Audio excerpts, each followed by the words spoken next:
Assalamualaikum warahmatullahi wabarakatuh. Apa kabar kalian hari ini anak-anak? Alhamdulillah, baik Bu. Nah, sebelum kita memulai pembelajaran kita hari ini, alangkah baiknya kita berdoa. Semoga apa yang kita pelajari hari ini memperoleh keberkahan. Nah, berdoa dimulai. Berdoa selesai. Nah, apakah ada yang tidak hadir? Hadir semua Bu. Oke, baik. Hebat anak-anak ibu, pintar semua, rajin sekolahnya. Nah, hari ini kita akan mempelajari tema tentang bumiku. Adapun materi yang akan kita pelajari hari ini itu adalah perbedaan lama waktu siang dan malam di daerah Khatulistiwa dan daerah kutub. Nah, adapun tujuan dari pembelajaran kita hari ini itu adalah dengan mengamati garis lintang dan garis bujur yang ada pada globe, maka kalian diharapkan akan mengetahui perbedaan waktu yang ada di bumi. Nah, baiklah, sebelum kita memulai pembelajaran kita hari ini, Ibu ingin bertanya terlebih dahulu. Ada yang tahu kira-kira apa yang menyebabkan adanya perbedaan lamanya waktu siang dan malam yang ada di daerah Khatulistiwa atau di daerah kutub? Ada yang tahu? Tidak tahu Bu. Nah, kalau tidak tahu, maka kita akan cari tahu sama-sama melalui pembelajaran hari ini. Nah, sekarang coba perhatikan, di sini Ibu ada memegang globe.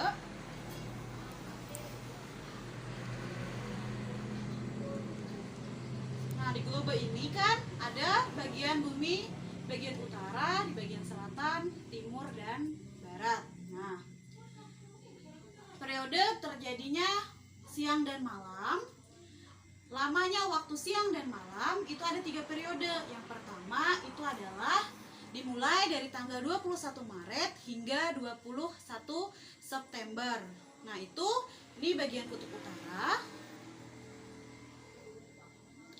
Dia akan lebih dekat dengan matahari. Nah, sedangkan bagian bumi yang berada di bagian selatan itu akan lebih menjauhi matahari. Nah, sehingga pada periode ini kutub utara itu akan lebih lama menerima sinar matahari dibandingkan dengan di bagian kutub selatan. Nah, sehingga menyebabkan di bagian bumi belahan utara itu akan mengalami yang namanya siang lebih lama, dan di bagian kutub selatan itu akan mengalami yang namanya malam lebih lama. Bahkan di berbagai bagian daerah yang berada di kutub utara itu bisa mengalami 24 jam siang, dan di bagian kutub selatan itu akan mengalami 24 jam malam. Nah, kemudian yang kedua itu adalah periode dari tanggal 23 September hingga 21 Maret. Nah, di situ itu adalah di mana matahari itu lebih dekat dengan kutub selatan.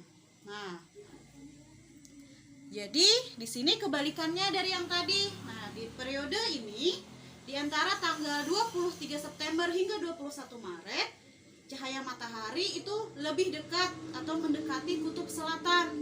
Nah, sehingga siangnya itu di kutub selatan lebih lama dibandingkan di bagian bumi bagian utara. Nah, jadi yang menyebabkan hampir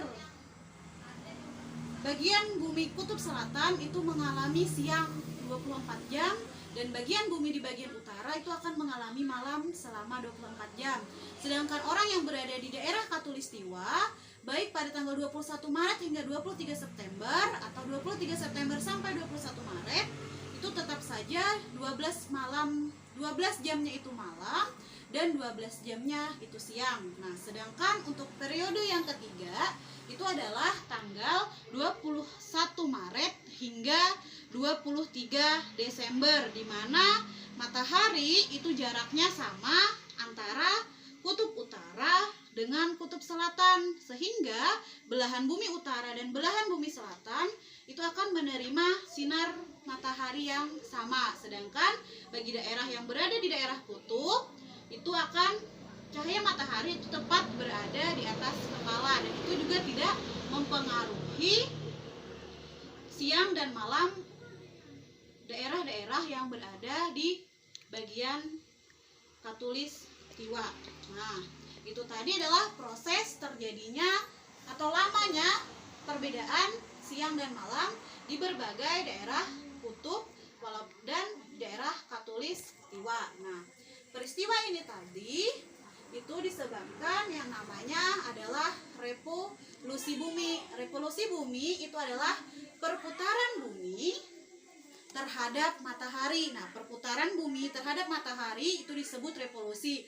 Revolusi bumi itu terjadi selama 365 hari lebih 9 menit 10 detik. Nah, revolusi bumi inilah yang mengakibatkan adanya perbedaan lama waktu siang dan malam yang terjadi di berbagai belahan bumi. Nah, sampai di sini apakah ada pertanyaan? Tidak ada, Bu. Oh, baiklah, kalau tidak ada, maka kita akan menyimpulkan pembelajaran kita hari ini. Nah, baiklah, kita akan menyimpulkan pembelajaran kita hari ini. Jadi kesimpulannya adalah revolusi bumi itu adalah perputaran bumi terhadap matahari. Perputarannya itu 365 hari lebih 9 menit 10 detik. Nah, revolusi bumi itulah yang menyebabkan adanya perbedaan lama waktu siang dan malam di berbagai belahan bumi. Nah, baiklah, jika tidak ada pertanyaan lagi, maka sekarang silahkan kalian kerjakan soal yang telah Ibu bagikan tadi. Ibu beri waktu selama 15 menit untuk menjawab. Oke, baiklah, kalau sudah selesai, maka jangan lupa kalian pelajari lagi pembelajaran untuk materi berikutnya. Maka Ibu akhiri pembelajaran kita hari ini dengan mengucapkan wabillahi taufiq wal hidayah. Wassalamualaikum warahmatullahi wabarakatuh.